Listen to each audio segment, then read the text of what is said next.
Hello ചെങ്ങായിരെ, അസ്സലാമു അലൈക്കും.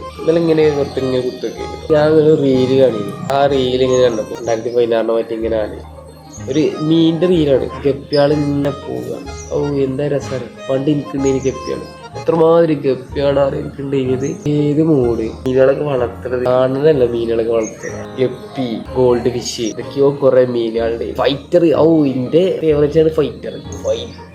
ഓ serious ആണ്. ഒരു ജോഡിനെ വാങ്ങിയാണ്ട് 2 കുപ്പിയിലാക്കും. കുറെ മീനുകൾ അങ്ങനെ ചത്തത്.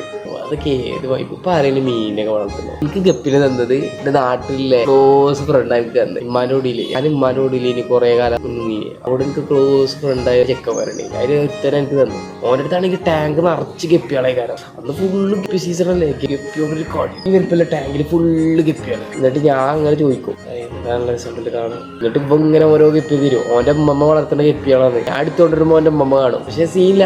ഓലെ രീതിയിൽ ഞാന് ഓലെ മകനാണ്. ഓനക്ക് കിട്ടാത്ത സ്നേഹമൊക്കെ എനിക്ക് കിട്ടും. അപ്പൊ പിന്നെ എനിക്ക് വല്ലാതെ സീനില്ല. ഗപ്പികളെ തരും. ഗപ്പിയുടെ എടുത്തുണ്ടാവും. കഴിഞ്ഞിട്ട് പെറ്റി പേരിക്ക് അവിടെ അങ്ങനെ ഉണ്ടാവും. പിന്നെ അടുത്ത ഗപ്പികളെ കൊണ്ടുവരും. ഇങ്ങനെ സീന് സാധനം. അതിന് ശേഷം ഇങ്ങനെ ഒന്ന് സൈഡായി. ഞാൻ എന്താട്ടി ഗപ്പിനെ ഫുള്ള് കിട്ടിയപ്പോ ഞാൻ തന്നെ 4 ഓടൊക്കെ വെച്ച് സിമെന്റ് ഒക്കെ തേച്ചാണ്ട് 4 സൈഡിൽ കെട്ടിങ്ങാണ്ട് അതിൽ വെള്ളം നിറച്ചിങ്ങാണ്ട് അതിൽക്കാണ് ഇട്ട് തുടങ്ങി. ആദ്യം ബൗളിൽ കിട്ടിയത് തൈക്കാൻ ഇട്ട് തുടങ്ങി. ഇങ്ങനെ പെറ്റി ഇങ്ങനെ വരകി നല്ല കൊറേ ഗപ്പിയാണ്. ലാസ്റ്റ് ഇത് നോക്കാതായി ഇങ്ങനെ ആ മൈൻഡ് ഒക്കെ പോയി. ഏത് മൂടനില്ല അത് ഇതുപോലെ നിങ്ങളെ ഗപ്പികളൊക്കെ ഇനി വളർത്താൻ പോകുന്നില്ലേ. പക്ഷേ നാട്ടിൽ കുറച്ച് ഗപ്പികളൊക്കെ വളർത്താം. ഓക്കെ, അസ്സലാമു അലൈക്കും.